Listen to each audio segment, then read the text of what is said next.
I needed this job more than I wanted to admit. After what happened at City General, the incident that wasn't my fault but somehow became attached to my name in whispered break room conversations, I needed distance. I needed quiet. I needed a place where the chaos of a 30-bed med-surg unit couldn't follow me, where I could rebuild the confidence that had been slowly eroded by double shifts, skeleton crews, and one terrible night when a patient coded and the attending blamed the nurse instead of the system. That's how I found myself accepting a night shift position at St. Dymphna Behavioral Health Facility, a squat 3-story building on the eastern edge of town, where the streetlights thinned out and the elms grew thick enough to block the stars. Ward C, Psychiatric Nursing. Stable patient population, predictable routines, good pay for overnight differential. It seemed like exactly what I needed. Structure without spectacle. Responsibility without the weight of life and death every 30 seconds. My first night, I arrived at 10:45 p.m., 15 minutes early as always. The parking lot was a lake of amber light that didn't quite reach the building's facade, leaving the entrance in a pocket of shadow that made me fumble for the staff door. Inside, the air conditioning hit me first, industrial cold that smelled like lemon disinfectant and old paper, the kind of sterility that feels like it's covering something rather than cleaning it. Ward C occupied the second floor. I took the elevator up, watching my reflection waver in the brushed steel doors. The hallway that greeted me was almost aggressively clean.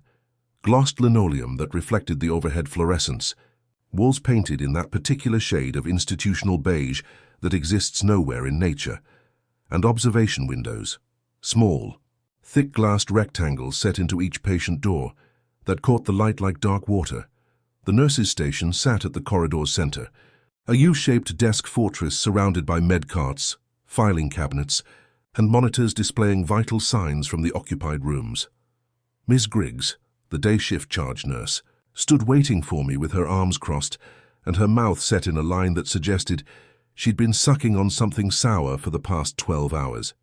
She was maybe 60, with steel-gray hair pulled back so tightly it looked painful, and she wore her scrubs like armor, perfectly pressed. Name badge positioned exactly 2 inches below her left shoulder. When I introduced myself, she gave me a handshake that lasted exactly 1 second and felt like a performance of politeness rather than the genuine article. "Ava Moreno," she said, consulting her clipboard. "You're replacing Jenkins. He transferred to days." She said it the way you might say someone had been transferred to a different dimension, factual but loaded with subtext I couldn't quite parse. Handoff was brisk and clinical. 12 patients currently housed on Ward C, 4 with psychotic features requiring observation rounds every 15 minutes, 2 on one-to-one suicide watch, 6 stable, mostly here for medication adjustment or social placement while awaiting long-term facilities. She rattled off names, diagnoses, medication schedules with the efficiency of someone who'd given this report 1,000 times and wanted to give it 1,001. Then she slid something across the desk toward me. It was a laminated sheet, letter-sized, titled in bold Helvetica, "Night Rules, Ward CI." Picked it up, expecting the usual, hand hygiene protocols, emergency procedures, documentation requirements. Instead, I found a numbered list that made my eyebrows climb toward my hairline. Never silence the call light from room 17 between 3:10 a.m. If someone knocks from inside the seclusion room, check the window, not the door. The medcart must face the hallway, never the wall, when unattended. If the intercom uses your first name, do not answer. After 3:12 a.m., do not look into any observation mirror longer than 3 seconds. During rounds, if a patient asks you to check on the other nurse, tell them you're the only one on duty and move on. If the lights in the day room turn off on their own, leave immediately and do not return until they turn back on. The supply closet on the east corridor should only be opened during even-numbered hours. If you hear someone crying in an empty room, document it but do not investigate. Never prop open the door to the stairwell after 2 a.m. If a patient's chart feels warm to the touch, put it back and retrieve it again after 10 minutes. The staff bathroom mirror should not be used between 3 and 4 a.m. I looked up at Ms. Griggs waiting for the punchline. This had to be hazing, some tradition for new night shift nurses, a test to see if I was gullible or had a sense of humor about the weird superstitions that grew in any institution with enough history. "Is this a joke?" I asked, keeping my tone light. Her expression didn't change. "You'll do fine if you follow them. But some of these don't make any medical sense. Why would a call light only matter during a specific 10-minute window? And what's this about the intercom using my name?" Ms. Griggs gathered her belongings, an insulated lunch bag, a worn paperback, her purse, with movements that suggested our conversation was already over. "Night shift has its own rhythms here. Ward C especially. The rules exist for a reason, Nurse Moreno. I suggest you respect them. Can you at least explain, follow the rules? Chart your observations. Call me if there's a medical emergency."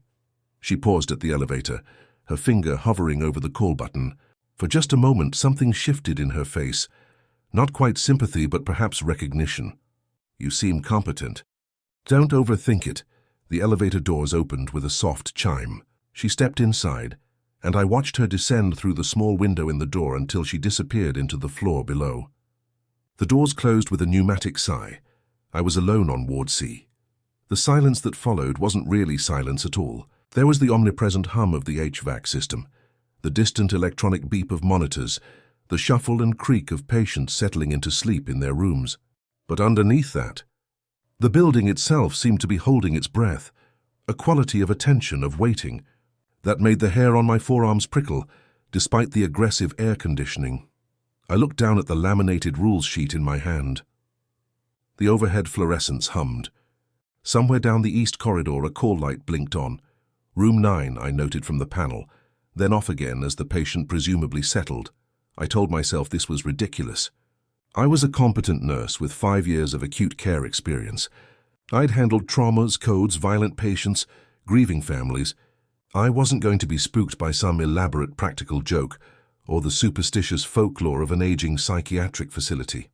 I clipped the rules sheet to my clipboard, mostly so I wouldn't lose it, and could return it to Ms. Griggs with an appropriate level of good-natured sarcasm tomorrow morning.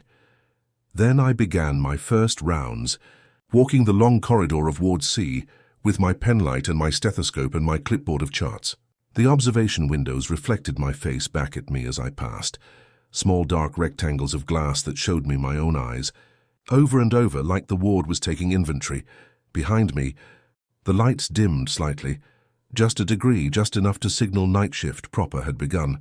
The ward settled deeper into its waiting, and I walked its halls, not yet understanding that I wasn't the only one making rounds. The first 3 hours passed without incident, which should have been reassuring. I completed my initial rounds, checked vitals on the patients requiring closer observation, administered a PRN sleep medication to Mr. Kowalski in room 8, who'd been pacing and pulling at his hair. I documented everything in the electronic chart system with the kind of meticulous detail that had become second nature: times, observations, interventions, outcomes. The ward was quiet. The patients slept or rested. The monitors beeped their steady rhythms. Normal routine exactly. What I'd been promised. I'd almost forgotten about the rules sheet entirely when the call light for room 17 stuttered on at exactly 3:04 a.m. I noticed it on the central panel first, a red indicator, blinking in the grid of room numbers, accompanied by a soft electronic chirp designed to get attention without causing alarm. Room 17. I glanced at my patient assignment sheet, frowning. According to the handoff notes, room 17 was empty. The previous occupant, a patient named David Pelham, listed only as in observation with no other details, had been transferred earlier that evening. Ms. Griggs had mentioned it in passing. 17's empty now. One less to round on. Empty rooms didn't have call lights. Call lights required a human hand to press the button. I stood from the desk, intending to walk down and check. Maybe the button was sticky. Maybe there was an electrical short. But then my hand moved automatically toward the central console where I could silence the indicator remotely. It was pure habit. On MedSurg, you silenced the lights constantly. It was how you managed your workflow, how you prioritized, how you kept the panel from becoming an overwhelming constellation of red demands.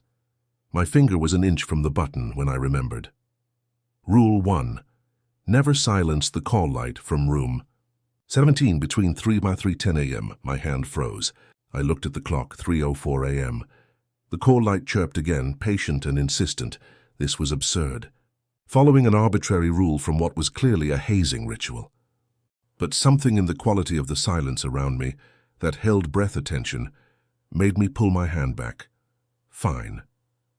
I'd walk down to room 17 instead, check the empty room, maybe reset the call button manually if needed.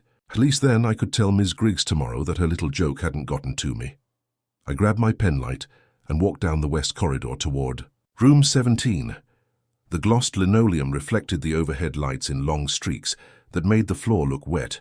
My shoes squeaked softly with each step, the only sound aside from the distant hum of the HVAC and the muffled snoring from room 14. Room 17's door was closed, as all the doors were at night. The observation window was dark. I approached slowly, feeling inexplicably like I was sneaking up on something rather than investigating a simple electrical malfunction. I raised my penlight and looked through the observation window. The room beyond was dark, illuminated only by the thin amber light from the corridor that spilled through the window's small rectangle. I could make out the bed, perfectly made with hospital corners, the sheets smooth and undisturbed, the bedside table empty, the small attached bathroom door ajar, showing nothing but shadow, empty, exactly as reported. But then my penlight's beam swept across the counter by the sink, and I stopped breathing.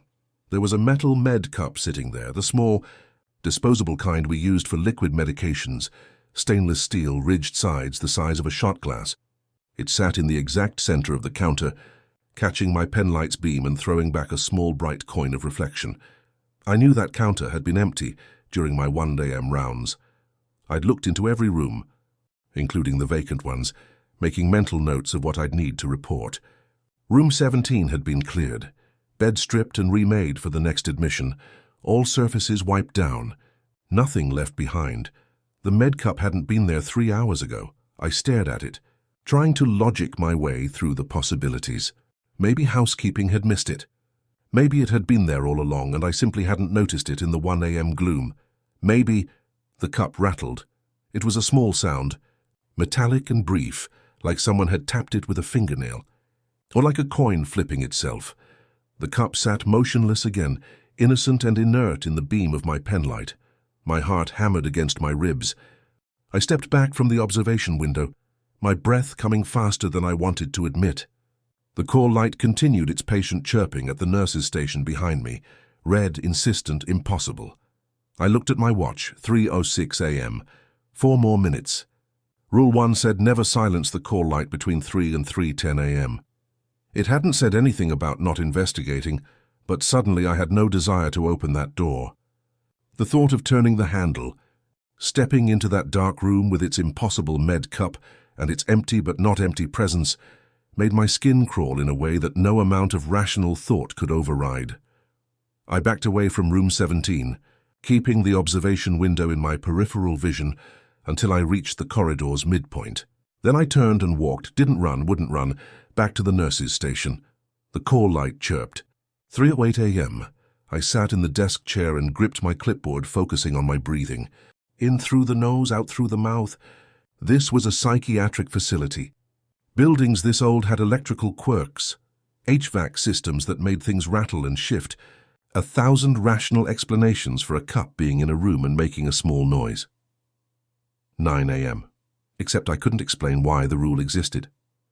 Why someone, probably multiple someones over the years, had decided that this specific call light during this specific window required this specific response. That kind of institutional knowledge didn't come from nowhere. It came from pattern, from repetition, from experience. 10 a.m. The call light died. Between one heartbeat and the next, the red indicator on the panel blinked out. The chirping stopped. The sudden silence was so complete that I could hear my own pulse in my ears. I sat frozen for 30 seconds, waiting for it to flicker back on. It didn't. When I finally worked up the courage to walk back to room 17, penlight in hand, every nerve alight with an adrenaline I kept telling myself was ridiculous, and looked through the observation window again. The room appeared exactly as it had at 1 a.m., The bed perfectly made, the counter by the sink empty, no med cup. No evidence anything had been there at all. I tried the door handle, locked from the outside as empty rooms always were. I didn't have the key on me. It was back at the nurse's station in the locked key box. I would need to retrieve it, walk back, unlock the door, investigate properly. Instead, I returned to the nurse's station, sat down, and stared at the laminated rules sheet clipped to my clipboard. Rule 1.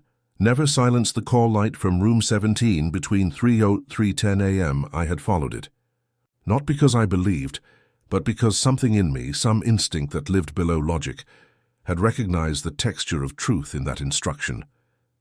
The call light had known I was there. It had persisted patient until the window closed, and then it had released me. I documented the incident in the shift notes, 0304, call light activated room 17 vacant. Investigated, no obvious electrical fault. Light deactivated 3:10, will report to maintenance, but my hands shook as I typed, and I knew with a certainty that made my chest tight, that I hadn't experienced an electrical fault. I'd experienced something the ward wanted me to understand. The rules weren't suggestions. They were a language, a protocol, a way of responding to something that existed here in the spaces between policy and procedure, in the 10-minute windows and the specific prohibitions. The ward had tested me. And because I'd followed the first rule, even accidentally, even skeptically, I'd been allowed to pass. I looked at the clock, 3:18 a.m., still hours until dawn. I pulled the rules sheet closer and read each one again.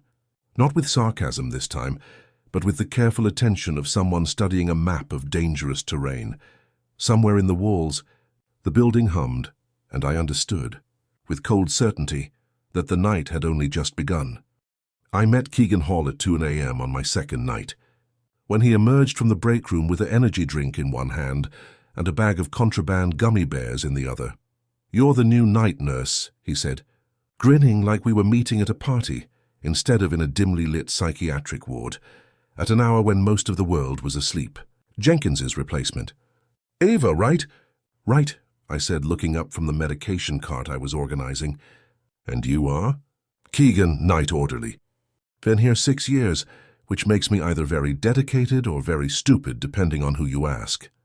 He was late 30s, with sandy hair that stuck up in the back and the kind of easy confidence that usually came from either not taking things seriously or taking them so seriously you had to pretend not to. He popped a gummy bear in his mouth. "How you liking Ward C so far?" "It's quiet," I said carefully. "Yeah, night shifts like that. Lots of nothing punctuated by brief moments of weirdness." He leaned against the desk, casual. "Griggs give you the speech?" "The rules, you mean?" His grin widened. "Oh man, the rules.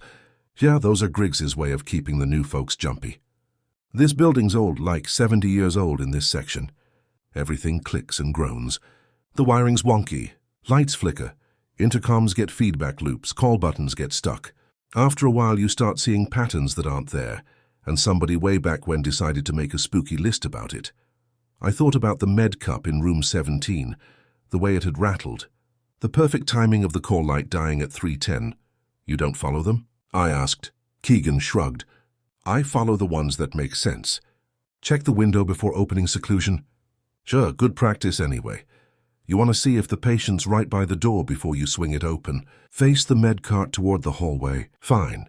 Easier to keep an eye on it. But the rest?" He waved a hand dismissively. "Superstition. Hospital folklore. Every place like this has it." He seemed so certain, so relaxed. Part of me wanted to believe him. It would be easier to work here if I could chalk up room 17 to electrical problems and my own exhausted imagination.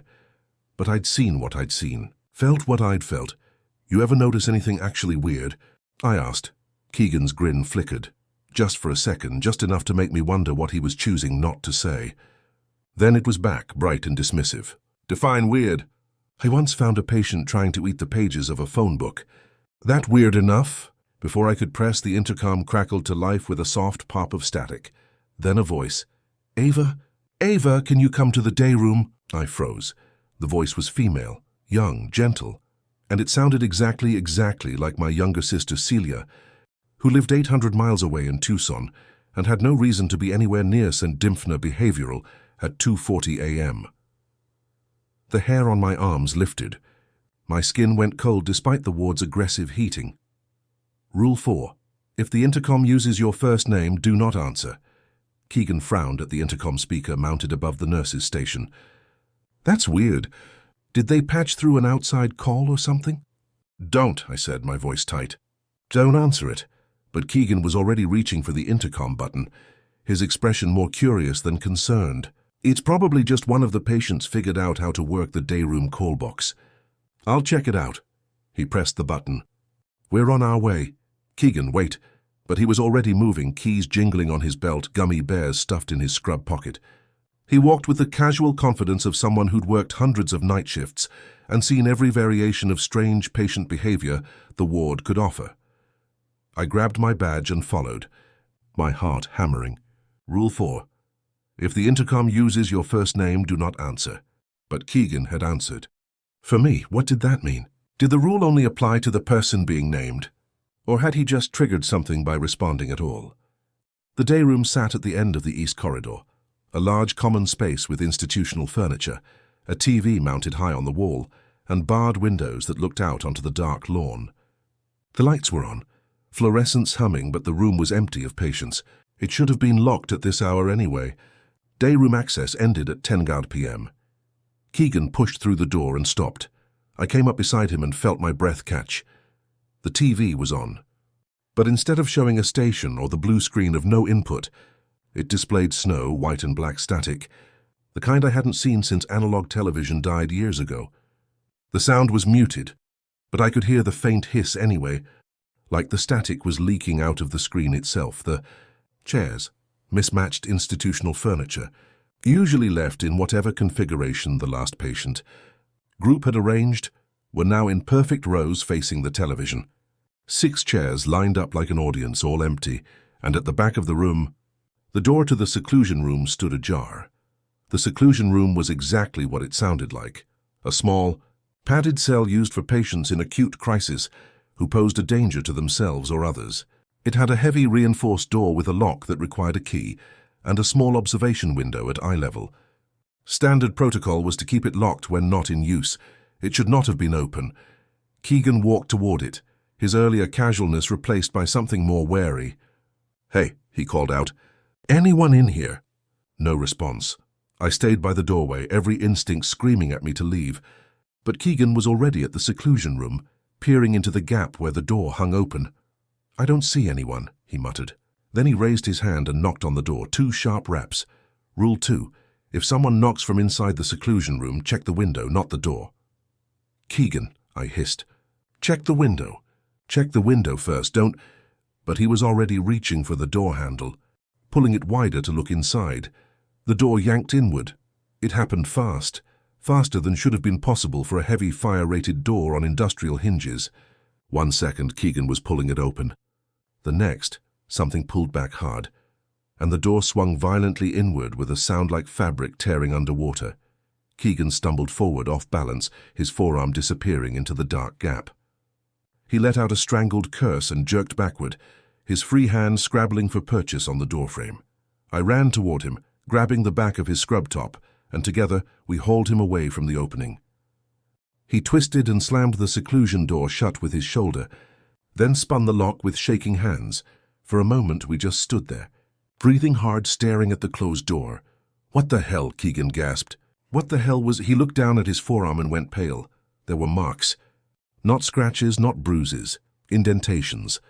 4 parallel lines running from his wrist halfway to his elbow, like someone had pressed fingers into his skin, hard enough to leave impressions. But the skin wasn't broken. It wasn't even red. The marks were white, bloodless and deep, as if something had pressed through gauze and muscle without actually touching the surface.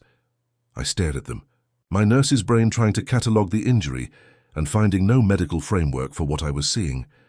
"Did something grab you?" I asked. Keegan touched the marks gingerly, his cocky grin nowhere in sight. I don't know. I felt pressure, like someone was—" He stopped, swallowed hard. "There's nobody in there." I saw inside. "It's empty."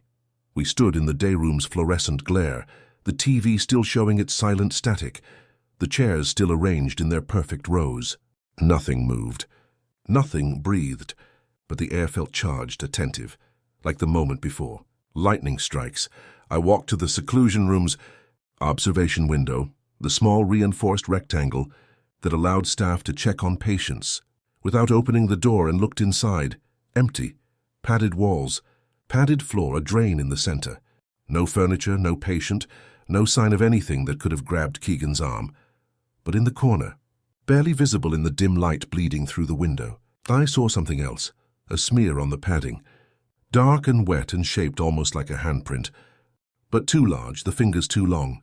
As I watched, it faded, not drying but dissolving like it had never been there at all.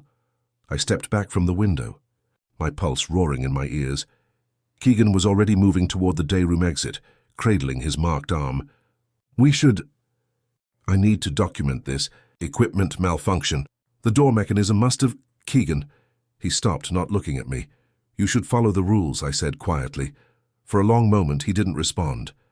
Then he laughed, but it was wrong, too high and too sharp. Yeah, maybe. He pulled his sleeve down over the marks, hiding them. I'm gonna go do a perimeter check. Make sure all the other doors are secure. He left quickly, his keys jangling like nervous laughter. I stayed in the day room for another moment, looking at the perfectly arranged chairs, the static-filled TV. Then I walked to the television and turned it off. The static died. The screen went black. In its reflection, just for a heartbeat, I thought I saw someone standing behind the chairs, tall and thin and absolutely still, watching me with interest that felt almost hungry. I blinked, and there was only my own face staring back, pale and wide-eyed. I left the day room, locked the door behind me, and returned to the nurse's station with my hands shaking. Keegan wore long sleeves for the rest of the night. He didn't joke about the rules again, and I understood something new. The ward didn't just test you with rules. It tested what happened when you broke them, or when someone broke them for you. The consequences weren't always immediate, but they were always real. I couldn't let it go. 2 nights after the incident in the day room, I found myself in the locked chart room during my break, surrounded by filing cabinets that dated back decades. The current patient charts were all electronic now, accessible through the computer system, but the old paper records, the ones from before the hospital digitized in the early 2000s, were still here, archived in rows of beige metal drawers that smelled like dust and old paper. I told myself I was just being thorough. A good nurse investigated patterns. If there was something genuinely wrong with the building, environmental hazards, electrical problems, some kind of gas leak causing hallucinations, then the incident reports would show it. But I knew I wasn't looking for carbon, monoxide, or faulty wiring. I was looking for evidence that I wasn't losing my mind. The chart room was small and windowless, lit by a single fluorescent tube that flickered just enough to be annoying. I'd propped the door open. Rule 10 said nothing about the chart room, only the stairwell, but I wasn't taking chances, and worked my way through the filing system, looking for anything labeled incidents or safety reports. I found it behind the inventory logs, tucked in a drawer that stuck and required 2 hands to yank open, a binder labeled Ward C Incident Documentation 1974-1999. The cover was water-stained and warped. The pages inside were a mix of typed reports on yellowed paper, handwritten notes on incident forms with carbon copies, and photographs clipped to some of the reports with rusty paper clips that left orange marks on the paper. I sat on the floor and started reading. The earliest reports were mundane: patient altercations, medication errors, falls, standard hospital incidents that could happen anywhere. But around 1978, the tone shifted. Reports became more frequent and more strange. Incident. Report, March 15, 1978. Night nurse reported call light activation from room 17, vacant following patient discharge that morning. Light could not be silenced remotely. Upon investigation, room was empty, but nightstand drawer found open. Staff certain it had been closed during evening rounds. No explanation found. Incident report, October 3, 1979. Evening orderly responded to knocking from seclusion room. Found room empty but reported pressure sensation when opening door. Orderly subsequently requested transfer to different ward. Transfer approved incident report. January 12, 1981. Multiple staff members reported intercom calling them by first name during night shift. When staff responded, no one was on the other end. Intercom system inspected by maintenance, no faults found. Recommend staff not respond to intercom unless patient or staff identification is clear. The reports went on and on, spanning decades, showing a clear pattern. Ward C had problems that couldn't be explained by equipment malfunction or patient behavior. The problems had been documented, reported, investigated, and ultimately accommodated, because that's what the rules were. Not solutions, accommodations. I found a photograph clipped to a report from 1983. It showed the ward as it must have looked in the early days, the same basic layout but older, shabbier. And in the background, visible through a doorway, I could see charred walls and ceiling tiles hanging in twisted strips. The incident report attached explained, Major fire. Ward C West Wing, November 1982. Origin unknown. 3 rooms destroyed. Structural damage to corridor. Ward closed for 6 months for renovation. I flipped ahead and found architectural notes, not official blueprints but hand-drawn sketches and memos. One memo, dated 1983, caught my eye. Board has approved renovation plan for Ward C. Due to budget constraints, recommend rebuilding around existing structure where possible. Foundation and east wing load-bearing walls remain sound. Damaged sections to be sealed and built over. Cost savings estimated at 40%. Someone had scrawled in the margin in pencil, "The bones of the old ward are still here. We built over its mouth." I sat back against the filing cabinet, my heart thudding dully in my chest. They'd renovated around the fire damage. Sealed off the destroyed sections and built new walls over them, new floors over the old foundation. Ward C wasn't just old. It was layered, new construction hiding the corpse of the previous iteration. And if the incident started after the fire, after the renovation, I kept digging further back in the binder. I found patient charts, old ones from before privacy laws got strict about who could access what. Most were unremarkable, but one chart was thicker than the others, held together with a rubber band that crumbled when I touched it. Patient Pelham. David, admission 1976. Diagnosis chronic insomnia, situational anxiety. Status: long-term resident, peer support assistant, approved 1980. The chart detailed decades of someone living in the ward, not as a prisoner, but as something between patient and staff. David Pelham had been a resident who worked nights, helping with basic patient care, acting as a calm presence for the more acute cases. And in the margins of the nursing notes, in multiple hands spanning years, were small penciled annotations. DP warns don't silence. Room 17, call light 0300 0310. DP advises checking seclusion window before entry. Per DP. Intercom uses names. Don't respond. DP says the ward feeds on attention. Give it just enough in the right way. David Pelham had written the rules not all at once, not as some elaborate prank, but gradually over years, as he'd learned how Ward C worked or didn't work, how it behaved. I found one last note, dated 1997, in a shaky hand at the back of his chart. The ward remembers pain. Decades of it, concentrated here. We sealed it in when we rebuilt, thinking we could contain it. But hospitals don't contain pain. They process it, or they become it. Ward C does both. Follow the rules. They're not protection. They're negotiation. Below that, in different ink, patient transferred to long-term residency program, Ward C 1999, remains in facility. I checked the date. 1999. More than 20 years ago. If David Pelham was still here, he'd be in his 70s now. Still a patient. Still a resident. Still perhaps the person who knew more about Ward C than anyone else alive. I closed the binder carefully and returned it to its drawer. Then I stood, brushed the dust from my scrubs, and left the chart room, making sure to lock it behind me. When I returned to the nurses' station, I noticed something I'd been too busy to register before. The observation mirrors lining the corridor, meant to let staff see around corners without walking the full length of the hall, were reflecting the fluorescent lights in strange ways. Not wrong. Exactly. Just late. When I moved, my reflection moved a fraction of a second after I did.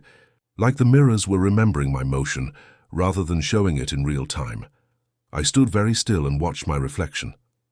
It stood still too. Then it smiled, just the corners of the mouth lifting just slightly. Just enough. I hadn't smiled.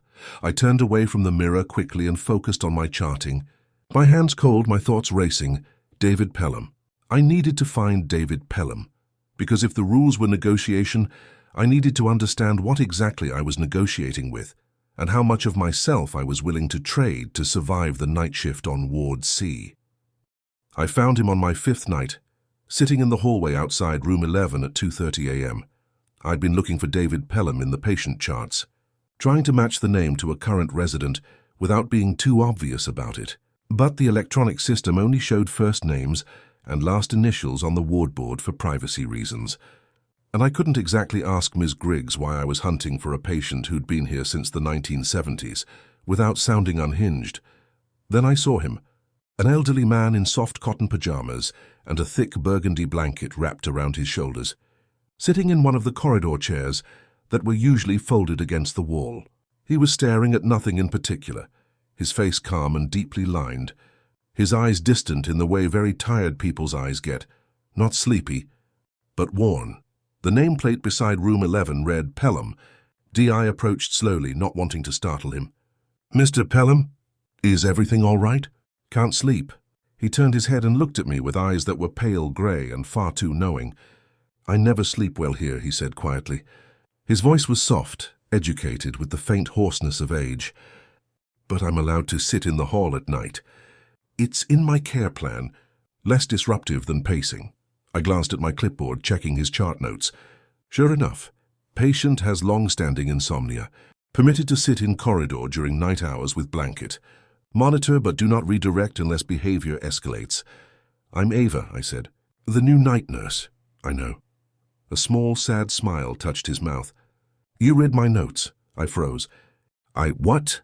The old incident binder. "In the chart room." He gestured gently toward the locked door down the hall. "You were in there for 40 minutes 3 nights ago. I assume you found what you were looking for." There was no accusation in his tone, just recognition. And maybe a little relief. I should have deflected, maintained professional boundaries, pretended I didn't know what he was talking about. But I was so tired of pretending everything was normal. "You wrote the rules," I said quietly. David Pelham nodded slowly. "Not all of them. Some were here before I was. But I refined them. Added to them. Tried to help the night staff understand." "Understand what?" He looked down the corridor, toward the observation mirrors that lined the walls, toward the closed door of room 17, toward the day room at the far end. "That Ward C is older than its walls. That we built over something when we renovated after the fire. Not a thing exactly. More like a concentration, a density of old suffering." "You're saying the ward is haunted," I said, trying to keep my voice neutral and failing. "Haunted isn't quite right." He pulled the blanket tighter. "Hospitals are where pain collects, physical, psychological, existential. Usually it dissipates. People heal and leave, or they die and the pain ends. But this ward kept too much for too long. Chronic patients, long-term stays, decades of anguish concentrated in these rooms. And then the fire trapped it, and the renovation sealed it in." He turned those grey eyes back to me. "It wants what leaks, what escapes from people when they're frightened or exhausted or grieving. Attention, emotion, response. The rules aren't protection, Nurse Ava. They're negotiation. Ways to give it just enough of what it wants without feeding it so much it grows stronger." I thought about room 17's call light, the seclusion room's impossible grip, the intercom using my sister's voice. "Why these specific rules?" I asked. "Why does the med cart need to face the hallway? Why can't I look in the mirrors after 3:12? David Pelham was quiet for a long moment. Then he said, "The cart is a tool. Tools have purpose, direction. When you turn it toward the wall, you're giving it your back, showing vulnerability, distraction. The ward can't stand things that refuse to be watched, that maintain their purpose despite its attention. So you keep the cart facing outward. You stay intentional. And the mirrors? The mirrors are how it sees itself now. After 3:12, it's awake enough to recognize reflections. If you look too long, it starts to remember you. Starts to map you. Better to stay peripheral, unmemorable." A chill crawled down my spine. And room 17? The call light? His expression grew heavier. Room 17 was where they put me when I first arrived, where I spent the worst nights of my breakdown. So much fear in that room, so much of me at my lowest. He paused. The ward learned my shape there. It still uses that room to test new people. Between 3 and 3:10, it's listening for whether you understand the rules or whether you'll react like prey. If you silence the call light, you're telling it you'll prioritize convenience over caution, that you'll take the easy route, and if I don't silence it, then it knows you're paying attention, that you might survive. He looked at me with something like sympathy. You did well your first night. Most people silence it out of habit. They don't last long after that. I wanted to ask what don't last long meant, but I wasn't sure I could handle the answer. Instead, I asked, are there more rules? Ones that aren't written down? David Pelham nodded slowly. 2 that matter most. He leaned forward slightly, and I found myself leaning in to hear. First, if you must enter the seclusion room, knock twice and wait for the second knock back. The rhythm matters. If it's wrong, if it comes too fast or too slow, don't enter. It means something else is answering. I thought of Keegan yanking the door open without knocking properly, without checking. The white indentations on his arm. Second, if the ward calls a code grey a behavioral emergency, but the patients are calm, do nothing. Don't respond. Don't investigate. It's not calling for the patients. It's calling you. Calling me to what? He didn't answer directly. Instead, he said, the ward is patient. It's been here longer than any of us. It doesn't need to win quickly. It just needs to erode you gradually. Your certainty, your routine, your sense of what's real. If you respond to false emergencies, rush to false crises, you'll exhaust yourself, become careless. And carelessness here is fatal. I absorbed this, my mind racing through implications. Why are you still here? I asked. If you know all this, why haven't you left? David Pelham's smile was infinitely sad. Where would I go? I've been negotiating with this place for 50 years. It knows me, I know it. We have an arrangement. He gestured around the quiet corridor. I sit in the halls at night. I warn the new staff when they're ready to listen, and in return it leaves me alone, mostly. That's not a life, I whispered. No, he agreed, but it's survival, and sometimes that's enough. We sat in silence for a moment, the ward humming around us, HVAC, monitors, the distant rustle of patients shifting in sleep. Finally, David Pelham stood, arranging his blanket around his shoulders like a shawl. You're stronger than most, Nurse Ava. You followed the first rule even when it made no sense. That's rare. But strength isn't enough. You need discipline, consistency. The ward will test you again. It always does. When? I asked. He looked toward the far end of the corridor where the day room door stood closed and locked. Soon. It's been quiet this week. That means it's building to something. How do I prepare? You don't. He began walking back toward room 11, slow and careful. At the doorway, he paused and looked back at me. You just follow the rules, trust your instincts, and remember, the ward wants you to react, to panic, to rush in and fix things like a good nurse should. But some things can't be fixed, Nurse Ava. They can only be endured. He disappeared into his room, closing the door softly behind him. I sat at the nurse's station for the rest of the night, the laminated rules sheet in front of me, David Pelham's words echoing in my head. 2 unwritten rules now. Knock twice and wait for the rhythm. If a code grey calls when patients are calm, do nothing. I wrote them in pencil at the bottom of the laminated sheet. Small and careful, the ward hummed around me. The observation mirrors reflected my image a half-second late. Room 17's call light stayed dark, for now. But I could feel something building, pressure in the air, attention in the shadows. David Pelham was right. The ward was patient and it was planning my next test. The storm came on my 7th night, a late spring squall that rolled in from the west and turned the sky the color of bruises.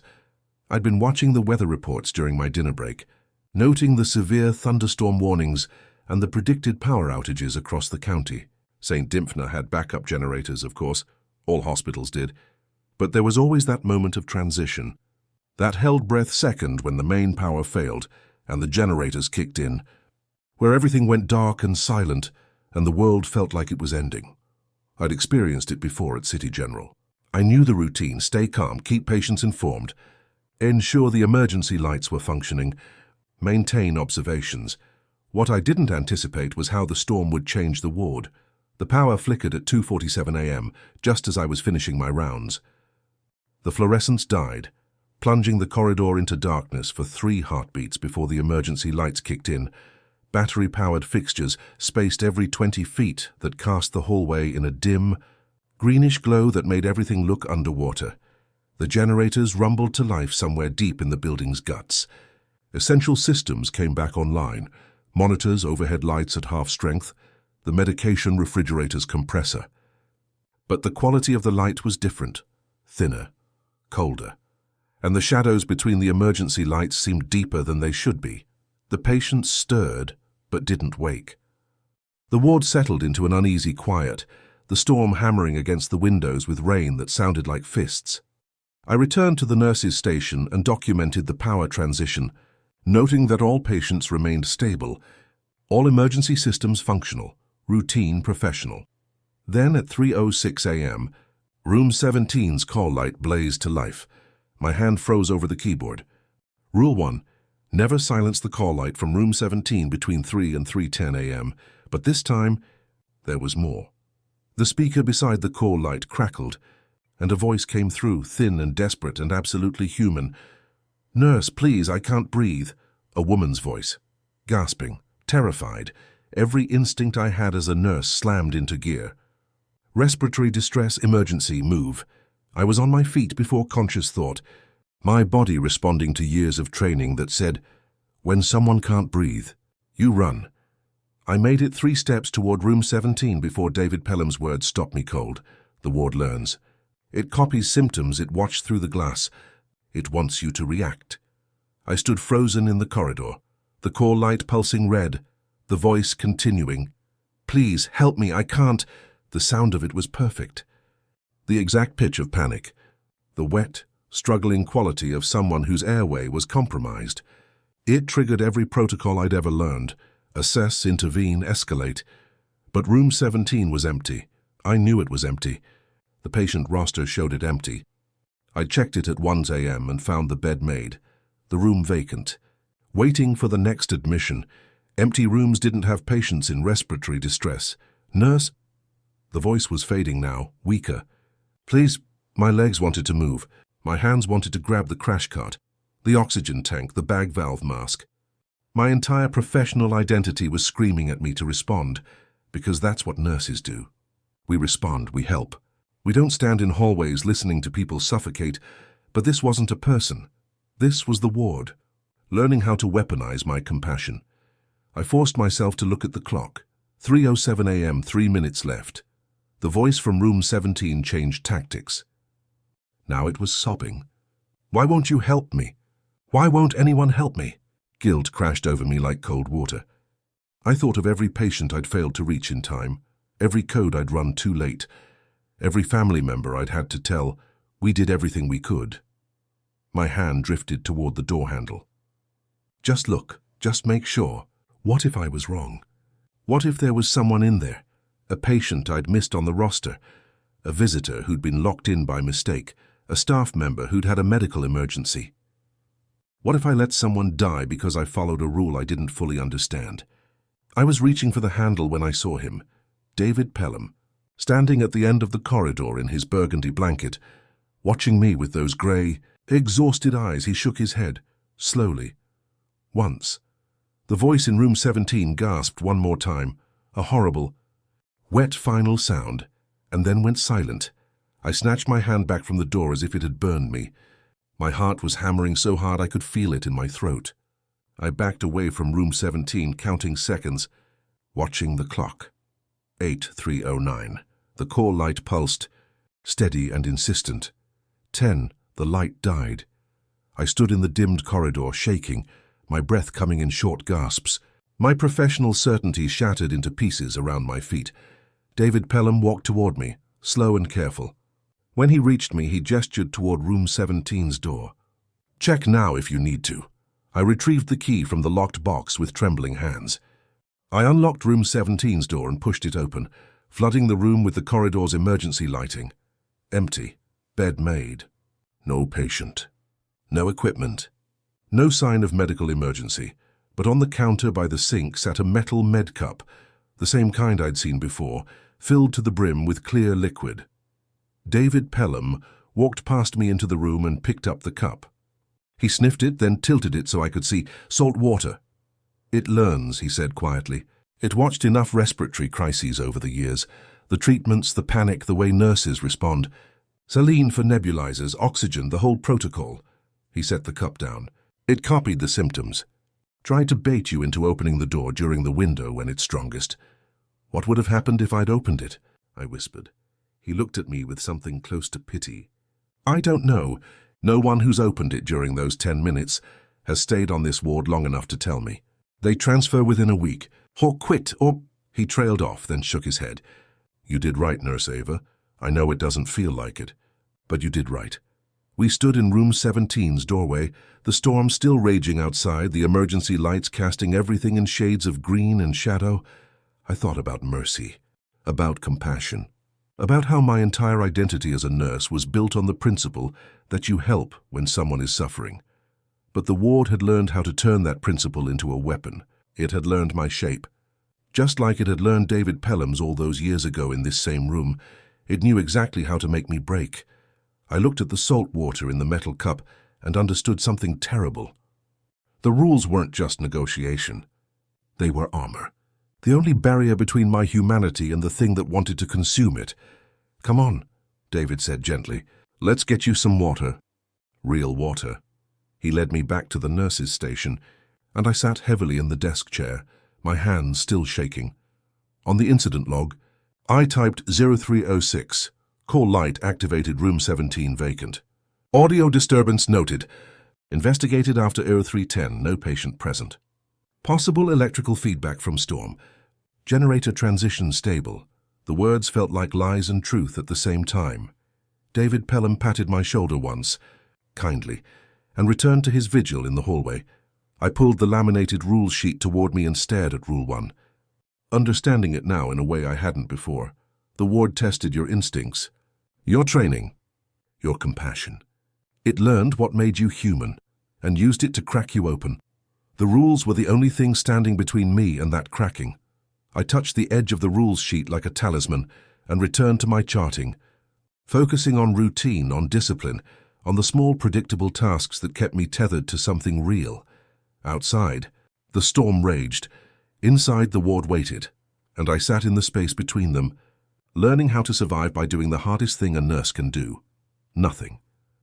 It happened during the quietest hour of the night, that space between 3 and 4 a.m., when even the most restless patients finally surrendered to exhaustion. The storm had passed an hour ago, leaving the air outside thick and electric. The main power had been restored, but the ward still felt different, charged, attentive, like the building itself was holding its breath. I was at the nurse's station, updating charts, when the intercom crackled to life at exactly 3:11 a.m. Code Grey, Ward C Day Room, Code Grey, Ward C Day Room. The automated announcement echoed through the corridor, flat and urgent. Code Grey, behavioral emergency. Violent or aggressive patient requiring immediate intervention. I was halfway out of my chair when I stopped. The ward was silent. I looked at the monitor panel showing patient vitals. Every single patient on Ward C was asleep or resting quietly in their rooms. No elevated heart rates, no movement indicators, nothing that suggested crisis or agitation. Rule unwritten. If the ward calls a code grey but the patients are calm, do nothing. It's calling you. My hand hovered over the phone. Hospital protocol said I should call security. Alert the supervisor. Respond to the day room immediately. A code grey was serious. You didn't ignore it, but the patients were calm. Keegan appeared from the east corridor, moving fast. Did you hear that? Code grey. Wait, I said. Check the patients first. He frowned but pulled up the observation cameras on the desk monitor. We scrolled through the feeds. Room 1, patient sleeping. Room 3, patient reading. Room 8, patient sitting on the edge of his bed, calm. Room 11, David Pelham in his chair by the door, awake and watching the hallway with those knowing grey eyes. Every single patient was fine. That's weird, Keegan said. Maybe it was a system error. The storm messed with the wiring. Then I noticed the mirrors. Every observation mirror lining the corridor was vibrating, not shaking, vibrating like something was pressing against them from behind the glass, and they were making a sound, a thin, high singing, like the rim of a wine glass being circled by a wet finger. The emergency lights flickered once, and the seclusion room door at the end of the day room corridor began to knock steady, deliberate, 1 knock per second, like a heartbeat. Keegan swore softly. "I'll check it out." "No," I said, grabbing his arm. "Check the window. Never open the door without checking the window first. Ava, it's a code gray. The patients are calm." I pulled him back toward the desk. "It's not calling for them. It's—" The intercom crackled again, but this time the voice was different, softer, intimate. "Ava." My blood went cold. "Ava, open the door." It was my voice. Not similar to my voice. Not like the way your voice sounds different on recordings. It was exactly my voice. Pitch, cadence, the slight hesitation before hard consonants that I'd had since childhood. "They'll hurt him if you don't come." "Please, Ava, help me." Keegan looked at me, his face pale. How is it?" The mirrors around us darkened, not like shadows falling, but like they were filling with deep water, the reflections drowning in black. I could see shapes moving behind the glass now, suggestions of hands, faces, bodies pressed against the other side.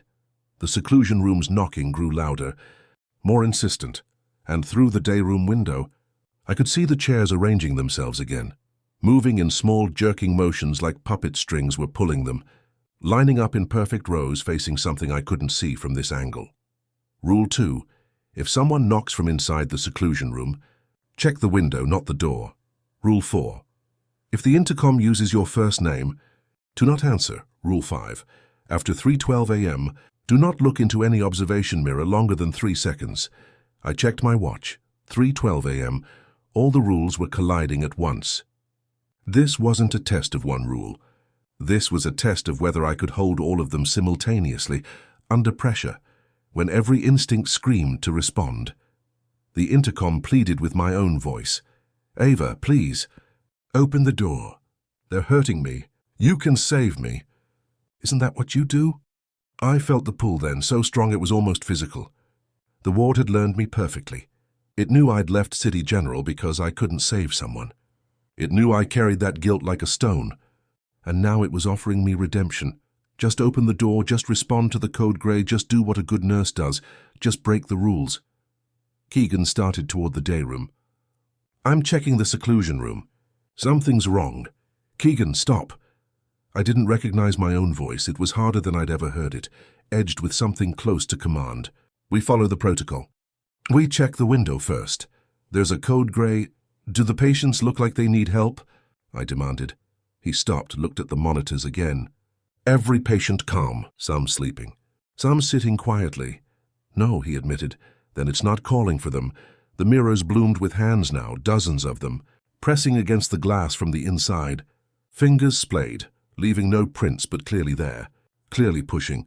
I made a decision. I grabbed a medication cart, heavy, metal loaded with locked drawers, and wheeled it into the corridor, positioning it between us and the darkening mirrors. I turned it so it faced the hallway. The way Rule 3 specified, the med cart must face the hallway, never the wall, when unattended. The cart's metal surface reflected a sliver of the corridor behind us, and in that reflection, I saw what the ward had become. The hallway looked half-built, half-ruined. The walls were both clean institutional beige and charred black, existing in the same space at the same time. The floor was glossed linoleum and scorched tile. The doors were closed and blown open, their hinges twisted. I was seeing 2 wards at once, the renovated version we walked through every night and the burned skeleton underneath it. The place David Pelham had warned me about, the bones of the old ward, the mouth we'd built over. "Ava," my voice from the intercom, desperate now. "Ava, open the door. Open it now. They're waiting. You have to help." The call lights on the panel all exploded to red, every single one flashing in unison. The knocking from the seclusion room became frantic, pounding, like fists against the reinforced door. Keegan lunged toward the day room. I slammed my palm against the crash bar on the seclusion room door, engaging the emergency lock. Then I stepped in front of Keegan, blocking him. "Knock," I said. "Knock twice and wait for the second knockback." "In rhythm. Ava, something's in there, I know." That's why you knock first. He stared at me, his face white. Then, hands shaking, he reached out and knocked on the seclusion room door. Twice, slow and deliberate. We waited. The pounding from inside stopped. Silence. Long and deep and absolute. Then, 2 soft knocks answering. But they were wrong. The first came too fast, the second too slow, arrhythmic. Like a heart in V-fib. Don't open it, I whispered. The intercom tried one more time. My voice breaking with sobs. Ava, please. I need you. I'm not opening the door, I said aloud. To the ward, to myself, to whatever was listening. I'm not answering you. I'm following the rules. For a long moment, nothing happened. Then the mirrors began to clear, slowly, like ink draining away. The hands behind the glass faded. The reflections returned to normal, showing only Keegan and me standing in the corridor with the med cart between us and the now quiet seclusion door. The call lights on the panel blinked out one by one, a descending cascade of red winking to black. The intercom went silent. The knocking stopped. The ward released its held breath. And the pressure in the air lifted so suddenly that my ears popped. I checked my watch, 3:14 a.m. We'd passed the window. Keegan slumped against the wall, his face sheened with sweat. What the hell just happened? I looked at the med cart positioned between us and the seclusion room, its metal surface still showing the faint double image of burned and unburned ward. As I watched, the ghost image faded, leaving only our normal corridor reflected in brushed steel. We followed the rules, I said quietly. All of them, at the same time. David Pelham emerged from his room, moving slowly down the corridor in his burgundy blanket. He looked at the locked seclusion door, at the cleared mirrors, at the dark call light panel. Then he looked at me with something that might have been approval. It tested everything at once, he said. Tried to overwhelm you, make you choose which rule to break. But you held the pattern. He touched the med cart gently. Tools with purpose, discipline, it can't swallow that easily. Will it stop now? I asked. No. David's smile was sad. But it will respect the boundary. For a while. You've made a pattern it can't break easily. That's the best anyone can do here.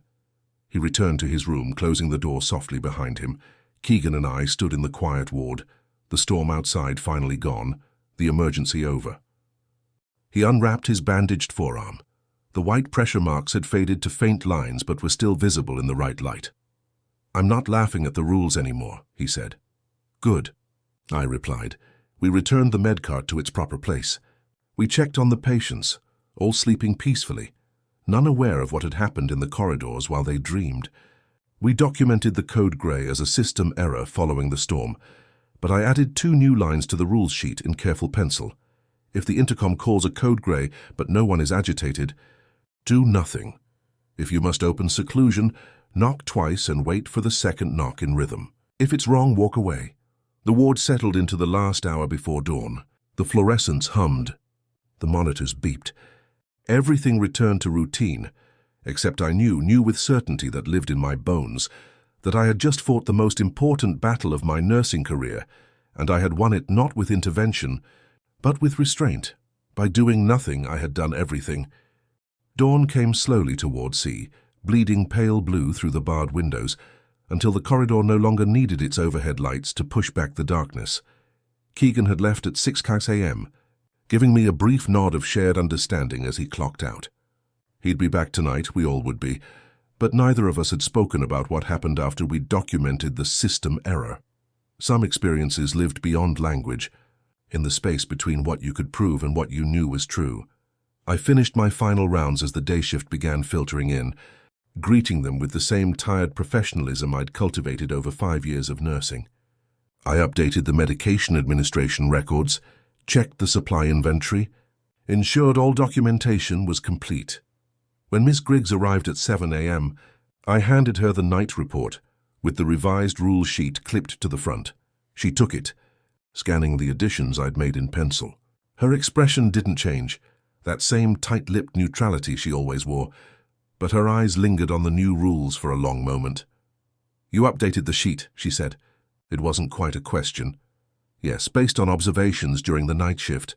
I thought it would be helpful for continuity of care.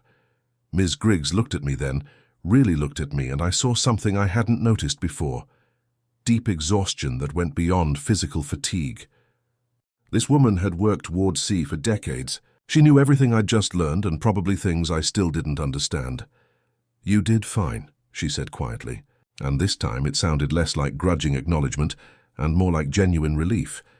She signed the report, updated her own notes, and began her day shift rounds. I gathered my belongings, my badge, my water bottle, my worn paperback I'd never had time to open, and headed toward the elevator. As I passed room 17, the call light flickered. Once, brief as a blink, I didn't silence it. I didn't investigate. I simply walked past, acknowledging it the way you might acknowledge a neighbor's wave. Present. Noted but not engaged. The light stayed dark. At room 11, David Pelham sat in his chair by the door, the morning sun illuminating the deep lines of his face. He gave me a small nod. I nodded back. "See you tonight," I said. "Yes," he replied. Tonight. It was a promise and a warning both.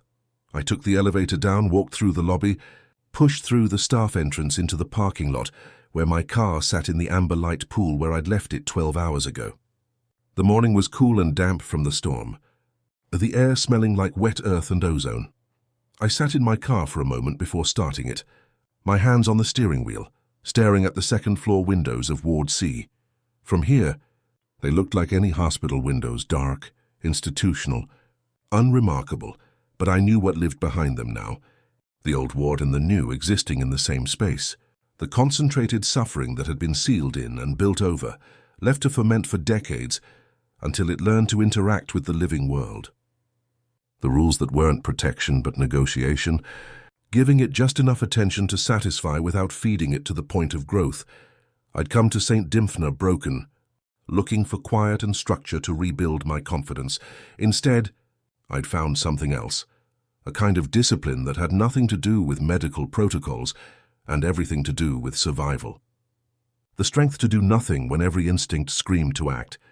The wisdom to follow rules I didn't fully understand because they'd been written in the margins by people who'd survived before me. I thought about the incident binder in the chart room. All those reports spanning decades. How many night nurses had sat where I sat, learning the same lessons? How many had lasted? How many had transferred or quit or simply stopped coming in? And how many, like David Pelham, had stayed, negotiating with the ward year after year, becoming part of its strange ecology? I started my car and drove home through the quiet morning streets, the sun climbing higher, burning away the storm's residue. In my apartment, I showered, ate a mechanical breakfast and fell into bed with my blackout curtains drawn against the daylight. Sleep came hard, populated by dreams of corridors that were both burned and pristine, of call lights that pulsed in rhythm with my heartbeat, of mirrors that reflected versions of me standing in slightly different positions. When I woke at 4 p.m., I found myself reaching for the laminated rules sheet I'd tucked into my work bag. I read through each rule slowly, understanding now that they weren't arbitrary or superstitious. They were a language for speaking with something that had learned to listen. I showered again, dressed in fresh scrubs, made coffee in my travel mug, and at 10:15 p.m., I drove back to St. Dymphna Behavioral, parked in the amber-lit lot, and walked through the staff entrance with my badge and my rules sheet and my new understanding. Ward C was waiting. Ms. Griggs gave me a report that was identical to every previous night. Patient names, diagnoses, medications, observations. But this time I heard the subtext underneath. These are the people we're protecting. These are the ones we keep safe by following the rules. When she left, I positioned the med cart with its face toward the hallway. I checked that the seclusion room was locked. I noted the time, 10:52 p.m., and began my first rounds, walking the corridor with my penlight and my clipboard. Behind the observation windows, patients slept or rested. In room 11, David Pelham sat in his chair, awake and watchful, a permanent sentinel against the dark. The ward hummed around us, HVAC, monitors, the building's subtle settling. But underneath that, I could feel the attention now. The way the mirrors tracked me a half-second late. The way room 17's door seemed to lean slightly inward, as if listening. The way the day room at the end of the corridor held its breath. It was testing me still. It would always test me, but I had something now that I hadn't had on my first night. Pattern. Discipline. The rules that gave me places to stand where I could still be human without being consumed. At 3:04 a.m., Room 17's call light flickered on. I looked at the clock. I looked at the rules sheet. I left the call light alone and continued my charting. At 3:10 a.m., the light died. At 3:12 a.m., I walked past the observation mirrors without looking at them longer than 3 seconds. The night continued, quiet and terrible and routine all at once.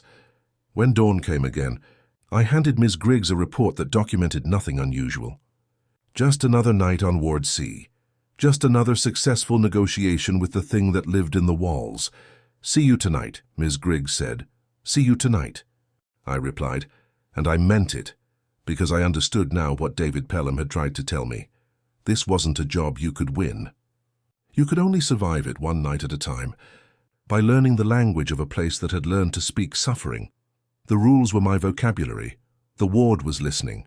And somewhere in the balance between the two, I had found a strange, terrible kind of certainty. 2 weeks later, I was training Priya.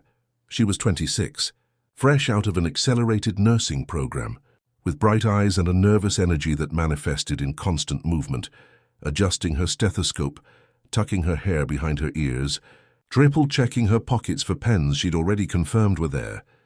She reminded me of myself before City General had worn me down. "Any tips?" she asked during our first handoff together, cradling her coffee cup like a security blanket and smiling at her own nerves. "I've never worked psych before.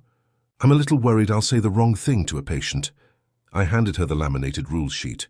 It was heavier now, not just with the original 12 rules, but with the penciled additions in the margins. Notes written in different hands over different years. David Pelham's warnings and my own hard-won additions. "Read them," I said. "Believe them." Priya laughed, that nervous, dismissive sound I remembered making on my own first night. "These are pretty specific." "Is this like a Ward C hazing thing?" "It's a Ward C survival thing." I kept my voice neutral, professional. "Just follow them exactly, especially the ones about Room 17 and the seclusion room." She was still smiling, still treating it like an elaborate joke, and I knew there was nothing I could say that would make her understand. Understanding came from experience, from standing in the corridor at 3:06 a.m. and hearing your own voice begging you to open a door, from watching hands press against mirrors from the wrong side, from learning that some things could only be endured, not fixed. "Sure," Priya said, clipping the rules sheet to her clipboard. "I'll follow them." We walked the ward together during the first rounds, me pointing out the patient rooms, the supply closets, the location of emergency equipment. I showed her how to position the med cart, face out, always face out, and watched her file that information away as another odd quirk rather than the lifeline it was. At 2:47 a.m., I left her at the nurse's station to retrieve medication from the locked supply room. When I returned 3 minutes later, she was reaching for the silence button on the call light panel. Room 17's light was blinking. "Don't," I said sharply. Priya pulled her hand back, startled. "It's been going for 2 minutes." I was just going to walk down and check it instead.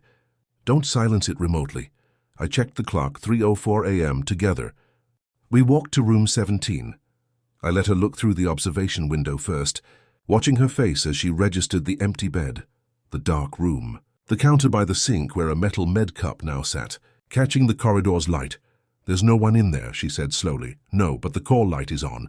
Yes, that's not possible. Unless there's an electrical short or it'll turn off at 3:10, I said. "Just wait." We stood in the corridor, Priya confused and increasingly unnerved, me watching the clock with the patience of someone who'd learned to endure rather than explain. At 3:10 a.m., the call light died. Priya stared at the dark indicator, then at me, then back at room 17's closed door. "How did you know?" "Because it happens every night I work," I said. "And it'll happen every night you work. The rule is, never silence that call light between 3 and 3:10 a.m. Just let it run." "But why? What's causing it?" I looked at her young, bright face and thought about all the ways I could answer that question.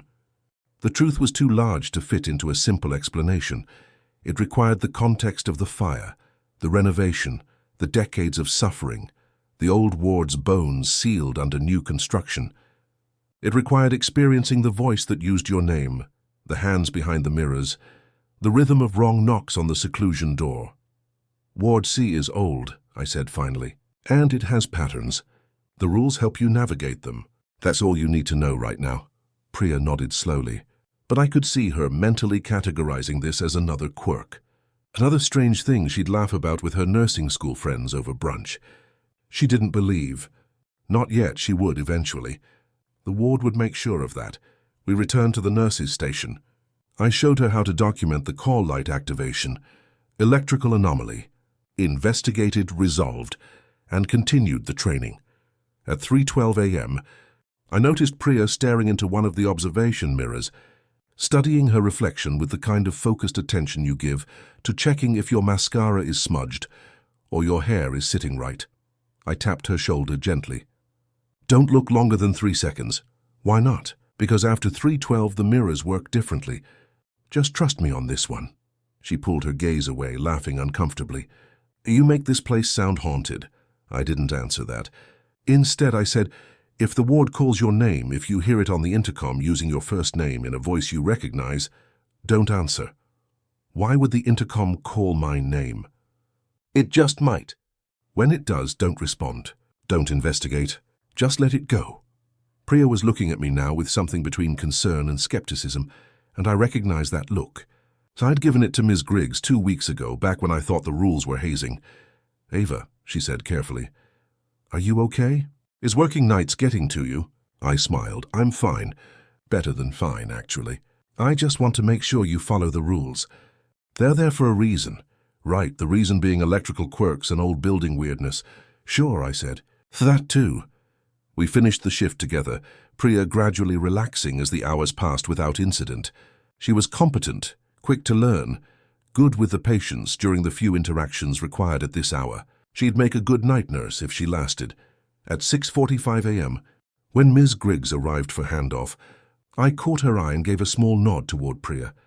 Ms. Griggs scanned the new nurse with the same tight-lipped assessment she'd given me, then returned the nod. Another one to watch, another one to hope would learn fast enough. I clocked out, gathered my belongings, and walked toward the elevator. Priya called after me. Same time tomorrow? Same time tomorrow, I confirmed. As I waited for the elevator, I glanced at the observation mirror mounted by the stairwell door. My reflection looked back at me, perfectly synchronized now. I'd learned not to look long enough for the lag to show. But in the mirror's edge, just barely visible, I thought I saw my reflection's smile linger a fraction longer than mine did. Her slight upturn of the lips held just a heartbeat after I'd let the expression drop. I blinked and it was gone. My reflection matched me perfectly. Tired, professional, ready to go home. But I knew what I'd seen. The ward was still learning me, still mapping me, still testing the boundaries of the pattern I'd established. I kept that knowledge filed away with all the other truths I'd accumulated. The call lights, the knocking, the mirrors, the rules. This was the taxonomy of survival on Ward C. I stepped into the elevator and descended, leaving the second floor and its patient negotiations behind for another 12 hours. In room 11, David Pelham sat in his chair, watching the new nurse learn what he'd learned 50 years ago. That some places collect what we leak, and the only way to survive them is to leak as little as possible. The ward hummed, satisfied. It had tested the new night nurse and found her still skeptical, still vulnerable, still learning. That was fine. The ward was patient. It had time to teach, and it had me steady. Disciplined, predictable, coming back every night, following the rules, maintaining the pattern that kept it fed just enough to stay quiet, never enough to grow stronger. I'd become part of the ward's ecology, another node in its network of attention and response. I'd survived by learning its language, and every night I came back and spoke it fluently, negotiating the space between horror and routine, between rule and consequence, between what I could fix and what I could only endure. The elevator reached the ground floor. I walked through the lobby, through the staff entrance, into the parking lot where morning light was burning away the shadows. Behind me, on the second floor, a call light blinked on in room 17:34 a.m. tomorrow. It would call again, and I would be there.